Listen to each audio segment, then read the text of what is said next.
Hi, this is Zibby Owens, and you're listening to the award-winning podcast, Moms Don't Have Time to Read Books. And speaking of books, I have two of my own books coming out this spring and summer. Princess Charming is a picture book, which debuts on April 19th, and Bookends, a memoir of love, loss, and literature, comes out on July 1st, and it is truly a labor of love. I hope you'll pre-order, order, and join me on tour as I go across the country. You can find out more at zibbyowens.com or bookendsmemoir.com. And you can follow me on Instagram at zibbyowens because I always post about everything. Enjoy the show. Hey everyone, I need your help. If you love this podcast, you will love my children's book. It's called Princess Charming, and I am really trying to drum up pre-order sales. You might not know this, but before a book comes out is actually a really important time for the whole book's trajectory. So please pre-order Princess Charming, which comes out April 19th today. Just stop what you're doing and go do that, please. When it arrives on April 19th, you can give it to a loved one in your life, a niece, a grandchild, a child, a student, a kid walking by on the street, anybody. But if you could do this, here is my offer. If you email me your receipt showing me that you bought the book online somewhere and pre-ordered it, email info@zibbyowens.com. That's info@zibbyowens.com. And I will pick 10 people to do a special giveaway project award to from my new Bonfire merch store, which you should also check out, which is the Zibby Owens Media Bonfire store, where you can get all sorts of cool t-shirts and tote bags and author sayings and all sorts of great stuff. So what did I say? 10 of you are going to get a special care package of your choice from the Bonfire store, and I will pick at random from all of you who pre-order the book. So if that wasn't clear, go pre-order Princess Charming. Again, it's called Princess Charming. It's my debut picture book. It's really cute and great, and it's illustrated by Holly Haddam. And then after you get the receipt, screenshot it or forward it to me at info@zibbyowens.com, and you will be entered to win one of 10 exciting care packages. So go off and order. Thank you so much. Bye. Stephanie Gangi is the author of Carrie the Dog. She is a poet, novelist, short story writer, and essayist living and writing in New York City. Her debut novel, The Next, was published by St. Martin's Press, and her second, Carrie the Dog, is published by Algonquin Books. Gangi's work has appeared in, among others, Arts and Letters, Catapult, Electric Literature, Hippocrates Poetry Anthology, LitHub, McSweeney's, New Ohio Review, Next Tribe, and The Wolfer. She's working on her third novel, The Good Provider. Welcome, Stephanie. Thank you so much for coming on Moms Don't Have Time to Read Books to discuss your beautiful novel, Carrie the Dog, which I was so captivated by. I loved it. You're a fabulous writer, and the story was haunting and just fantastic. And wow, it was great. Thank you so much. Thank you. First of all, of course, Zibby, for having me. I'm a follower of yours and a fan. And I just really do from the heart want to thank you for how much you do for books and writers. It's, been a saving grace for me reading and writing too in the last 2 years. And especially today, with the current events, it's such a refuge. And you are, one of our Sherpas. So thank you. Thanks for saying that. I know. I feel like this is my dirty secret that I cope with everything by reading and basically not dealing with everything. So I don't know. But, I mean, it's better than other vices, I guess. So I don't know. Anyway, okay. For people who aren't familiar with Carrie the Dog yet, could you give your little elevator pitch about what it's about? Sure. So Carrie the Dog is about a woman who is taking stock of her life on the brink of age 60.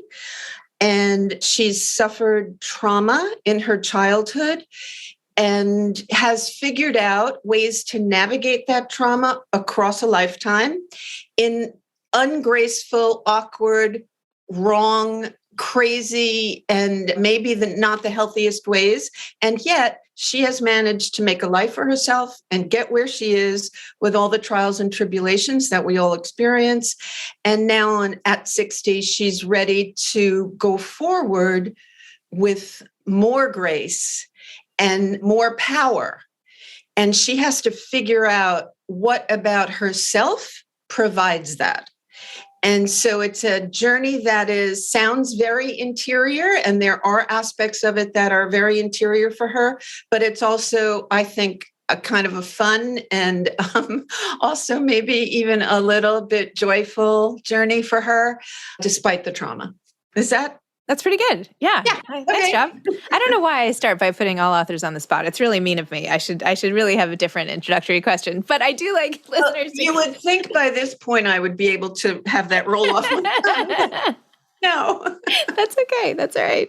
I love the photographer Sally Mann, and I did a whole paper on her in college, and I've been following her ever since, and read Hold Still, and the whole thing. And so I was thinking about that photographer and how she took photos of her sort of inappropriate-esque, controversial photos of her children, her 3 children, 2 boys and a girl. And I was thinking about that until it came up in the book, and you actually referenced Sally Mann and made it like she was like in conversation with her almost in a way, like there was a dialogue, like as art does.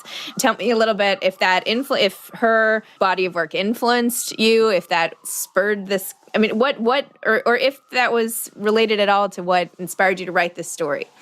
Yeah, I mean, I am a huge Sally Mann fan, always have been. And, that work was never something I saw as pornographic. Mm-hmm. It always felt to me like the children who were the subjects of her work, of course, much of her work, not all of her work, were very much themselves in the photographs. So this story is really about a mother who actually does exploit the kids, and they are not themselves. Right. They are avatars for her own ghosts and her own life being haunted. And she's trying to work out her own issues through the kids. I don't see that so much with Sally Mann. This is also I read everything, of course, Hold Still, the memoir, and looked at a zillion pictures. But this is also a mashup between Sally Mann, I think, and Diane Arbus. Mm-hmm. So Diane Arbus famously had a relationship with her poet brother, Howard Nemerov. And sorry about the sirens. I'm sure you can hear that. I thought they were out my door. It's the same. We could probably hear each other from across the park, but anyway. They're at my door. And so it's kind of a Sally Mann, Diane Arbus mashup through the lens of the art mother, mm-hmm. right? Mm-hmm. Like I really wanted to kind of explore that a little bit. I'm a writer and I have adult daughters, and I always think about what I write and how it impacts them. And in fact, in some cases that even drives what I write or what I don't write. Interesting. Yeah. So it's always on my mind because I'm very respectful of them. And so I wanted to kind of explore what it would be like to explode that and not be respectful of the children. And I used the Sally Mann construct kind of as a device. Mm-hmm. But I would say, if we're looking at it from a psychological level, it's more Diane Arbus-y than anything. Yeah. Interesting.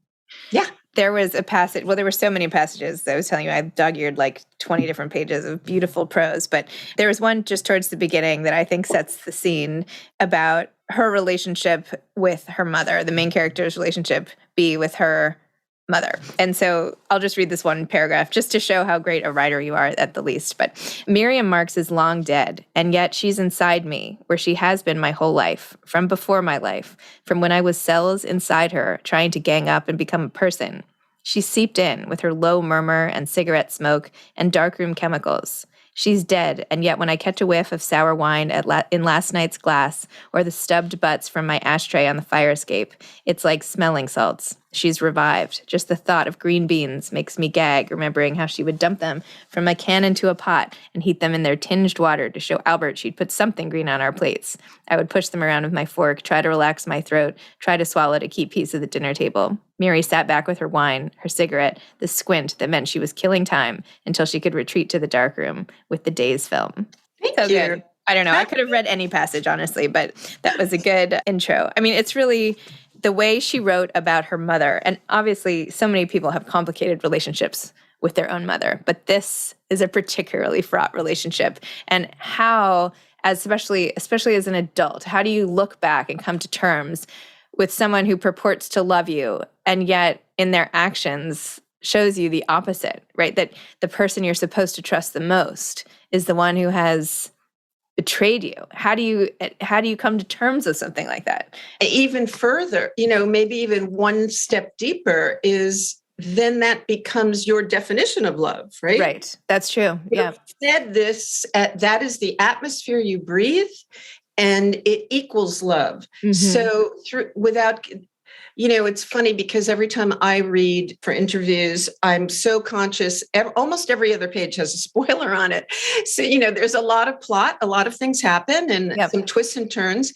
So, but, the sense for B of figuring out how to define love for herself, that path for her is not easy and involves many, many compromises and mistakes and wrong turns.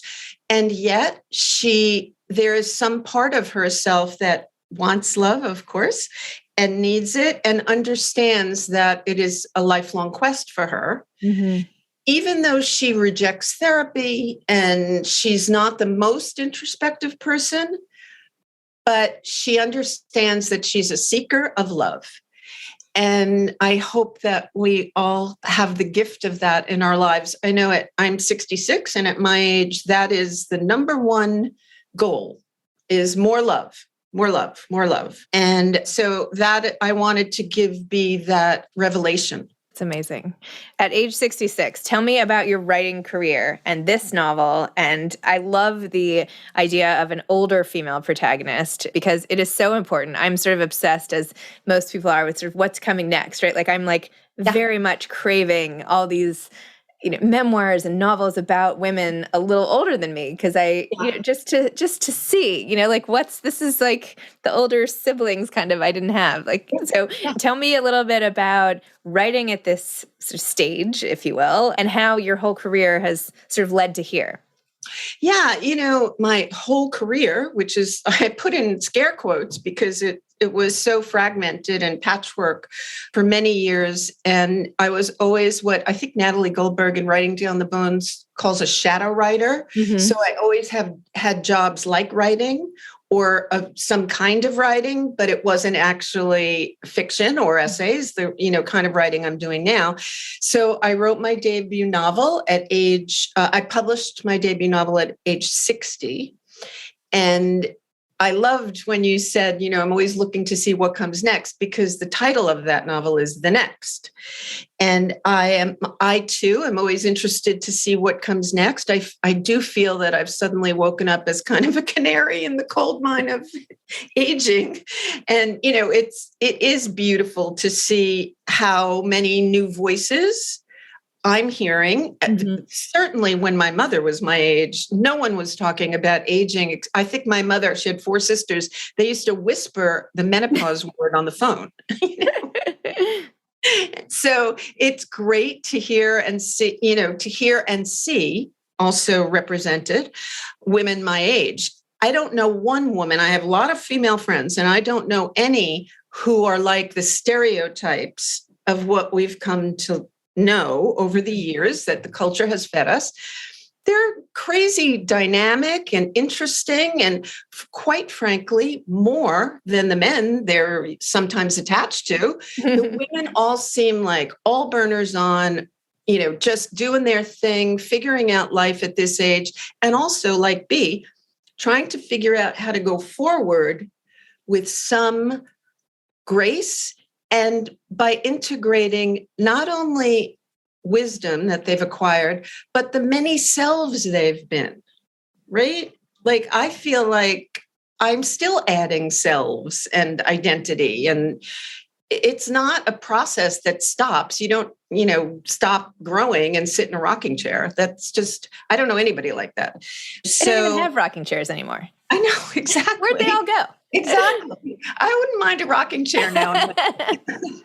So, I guess my, path here was one that was kind of traditional. I was raised to be a wife and mother, and I don't think I realized that that wasn't enough for me until my kids started getting a little bit older.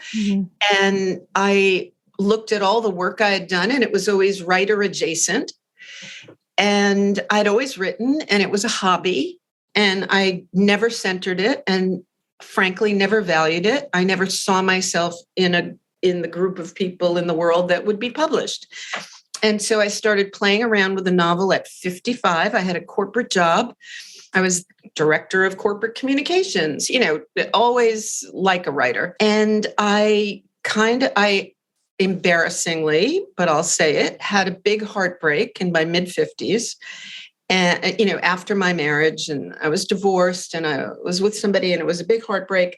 And I had a friend over a glass of wine, of course, say to me, "You got to stop talking about it. Just write it."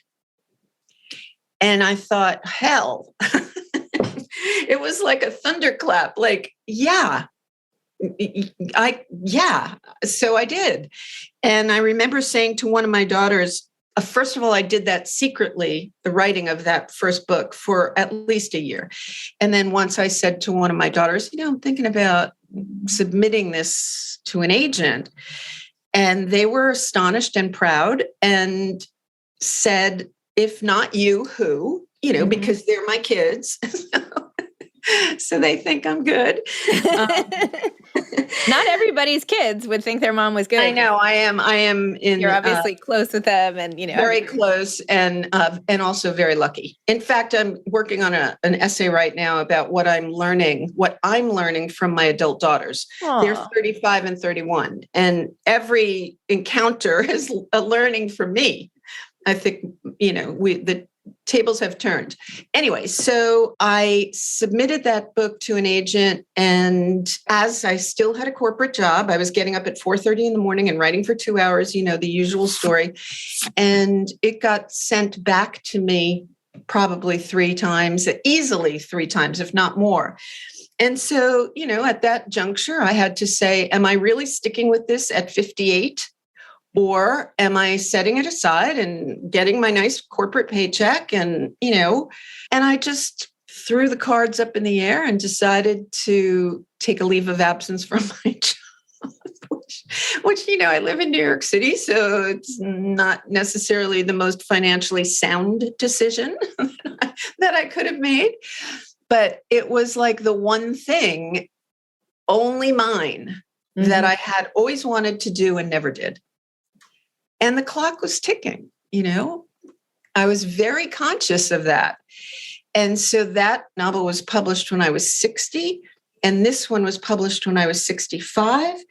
And one of the things I love is that I insisted on putting my age in my back flap bio. Mm-hmm.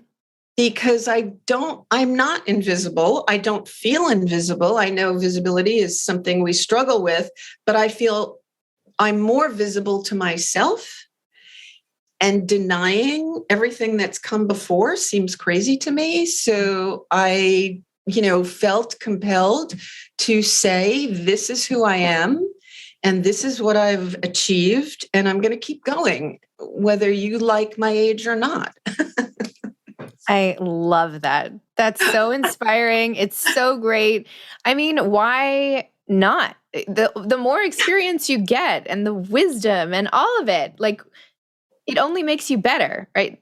When we talk about practicing writing or practicing anything, it only stands to reason that older women should be better writers. There should be more and more. Funny. The thing about, this kind of new window into aging, which, by the way, is, of course, being pioneered in a sense by women. Mm-hmm. I mean, it's not the men talking about aging so much, it's women. And, for cultural reasons, I understand that. But, sometimes I read something and I have to remind myself that there's talking to me, that I'm the aging person. I don't necessarily identify myself by my age. Mm-hmm. Now, that's not to say that age is just a number, because I am a human in a body. So obviously I confront the mirror every single day, as does B. Mm-hmm. A mixed effect, it's a mixed bag, right?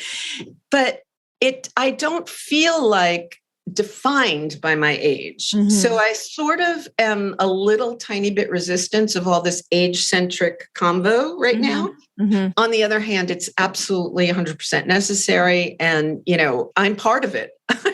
I've written 2 books now about aging women and how they've had to adapt, but also how they resist adapting, which is also part of it, right? It's true. It's very true. It's true. Wait, why did you say it was embarrassing that you had a heartbreak? Why is that embarrassing? Oh, you caught me. So it was a relationship that was probably, I should have known better in a sense, like right from the beginning, I knew it. But, there's a part of me, I think, that has a certain, hopefully charming recklessness where sometimes I just go for something because it's just too shiny to not. And I can't say I regret 1 second of it, but it did not go in the direction that I'd hoped. And I was more heartbroken over the fact that I recognized that this relationship wasn't going in the right direction. And even though it was fantastic, I had to stop. Mm-hmm. And I had never really had to do something that was really hard, to be in love and say, this is not going to end well for me. I wanted to age gracefully, and I felt that in the context of this relationship, that would have been harder to do. He was younger than I was, and we had a conscious uncoupling, kind of motivated by me. And I had to be a grown-up, and I had to honor my experience and my knowledge and my wisdom and say, this is not going well. And then I had to do something also hard, but obviously, which has led me here today to kind of wind around to your point, which is decide that maybe I'm a person who can't write my novel if I'm in a relationship like that. All consuming. I know lots of people do, but maybe I had to stop with the men and just focus on. And my kids were launched, so I had that runway. Mm-hmm. And so that's why it's a little bit embarrassing, because it's, my writing life has been so impacted by my personal life. And I even had to sort of strip down my personal life in order to get this work done. And of course, that's been the right decision. Of course, absolutely. So that's why it's embarrassing, because it's revealing more than I want to reveal.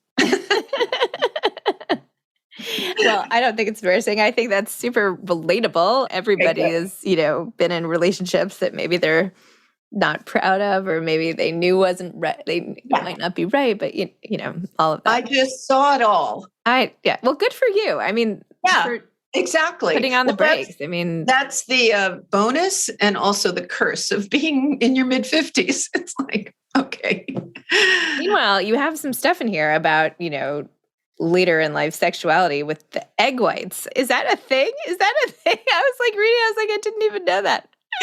That is a thing. I'm not going to reveal how I know that, okay. But that is not, it is definitely a thing. I don't know if it's like a medically approved thing. So I don't recommend anybody experiment with that on my say so, because I'm a fiction writer, but no, it is a thing. That's so funny. Oh my gosh. We were talking before we started recording about how I was saying this is such a great movie. This feels like such an indie film, like dark and amazing. And I can just like see it and feel it. Maybe because you wrote in such a visual way to begin with that I already feel like I saw the whole thing in my head. And you were having some casting. Were you having some casting? Who is it? Who is your wish list on? Oh, so I love Give me a Maura Tierney or a Diane Lane, even Robin Wright, who's just complex women who you can always see that there's a lot going on behind their eyes in a sense. Yep. And so, of course, I want that. But also this character has a lightness to her and, a love of life that no trauma has really flattened. And as many times as she falls down, she gets up. And so there's an openness too that, I think would be so wonderful to capture on screen. I love how she navigates her looks and still cares about them. Yep. And is trying to figure out a new way to look at herself so that the changes aren't depressing every day. Mm-hmm. Because, I'm sure and I know, and sometimes I do it too. There's, some days where I just can't get out of my own way looks wise. And I'm like, I am literally avoiding mirrors. And so I wanted to capture that, but I didn't want it to be handicapping her. Right. I mean, she has to figure out how to manage that and keep moving, and also not present it to the world. Because if you're truly vain, you don't want anyone to see all that going on. No, You it's want so to funny. manage that presentation to the world. You're such a, you're really beautiful, like an elegant woman. No, seriously, the fact that you would have a day where you're like avoiding the mirror. I mean, seriously, you have such a elegant look. I'm like, really? You're going to wake up and avoid the mirror? Then what does it say about the rest of the people? Yeah, of course I struggle. I mean, I had a mother who was, as my daughter would say, okay, boomer, don't start launching into, all this. It's a long time ago and long forgotten. But, certainly I had a great mother, but she did dump green beans in a can into a pot. And she was very concerned with presentation, is the way I'd put it. And that's something that I have, worked to leave behind. Yeah. Mostly. My grandmother passed away recently at 97 and, was going to curves until the end. And should I eat this? Exactly. Should I not? And all of that. And but what she did say to me, she's like, nobody told me I looked good until I was like 90. She's like, all of a sudden, everybody's like, you look amazing. She's like, I've never looked better. I love the curves thing. That is brilliant. Brilliant. Yeah. So what do you like to read? Oh, I just actually, I keep a list, of course. I don't even know why I keep a list of everything I read, but I'm going to just take a quick look at it. I mean, I'm sure you do, but it's your job. I guess it's my job too. Oh, I read the Elizabeth Strout. I loved. Oh, William was great. I actually really liked the Franzen. I know that's controversial these days, especially with women writers, but I kind of liked it. I thought he took on the topic of religion in a way that was very balanced, and it is a fraught topic. And I thought he did a pretty good job with it. So I loved that. I've been reading Joan Silber, whom I've never read. And wow, I feel like I've stumbled into this land of wonders, and it's just an amazing writer. I read The Inland Sea, which is a climate change novel set in Australia. But it's also very Sally Rooney-ish. It's about a relationship. The relationship is kind of the backdrop. I mean, the climate change is kind of the backdrop to the relationship stuff. And I thought that was great. I'm hoping to write a little bit of I'm working on a third novel called The Good Provider. And it's a little bit more, I don't want to use the word thriller because it's too early in the process for me to say I'm doing that. So I'm reading some Graham Greene now, just that, kind of old school, slow unfolding of tension. I love that as a reader. Yep. So that's my short list. Yeah, there's more, many that's more. Awesome. No, I love it. I love it. Yeah, I keep reading. I keep looking. I'm always taking notes on what you're reading. Okay, last question. What advice do you have for aspiring authors? I mean, my day job, in a sense, is I do editorial development with writers. And in fact, I keep glancing over to my left. I know we're on a podcast, but I keep looking to my left because I have 4 manuscripts right now that are in the end stages of work with each of these authors.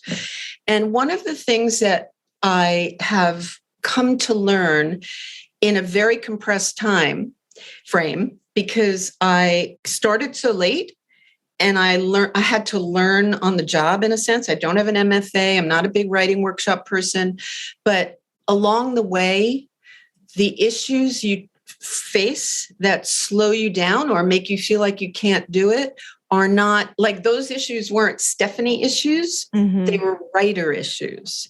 And I didn't really know that. I thought I couldn't do it. I wasn't experienced enough. I hadn't had an MFA program. And then the more craft I read and listened to online, the more I understood that every time I hit like a big challenge, it was a challenge that other writers had hit too at that same point in time. The dead middle. I mean, I could go through a long list. So one of the things that's been most gratifying in working with other writers is to open their eyes to that moment when they feel like, I'm just not cut out for this. It's too hard, because novel writing is hard. It's world building, but is to help them understand that that's part of the process. That's not a stop sign. That's a yield sign. I love that. So that's been very gratifying, because I work with such talented people who I want to succeed. I have a lot invested in it. And so seeing that realization occur for me is like, it's just fantastic, really good. So that's my big kind of headline news about that, which is it's process, not failure. Amazing. Stephanie, thank you. Thank you for all this. I want to continue this over lunch or something. Yeah. But I'm glad we're so close by, and that could be in the cards. And I just loved this book and your writing style, and I can't wait to read your next book. And now I have to go back and read your last book. But anyway. Oh yeah, that one's a little bit of a romp. I think all right. You like it. And I like that sleeping dog in the background. So thank you. Yes. Yeah, that helps. All right. Thanks so much. All right. Thank you. Okay. See ya. Okay. Bye-bye. Thanks for listening to this episode of Moms Don't Have Time to Read Books. Don't forget to follow me on Instagram at Zibby Owens and at Moms Don't Have Time to Read Books.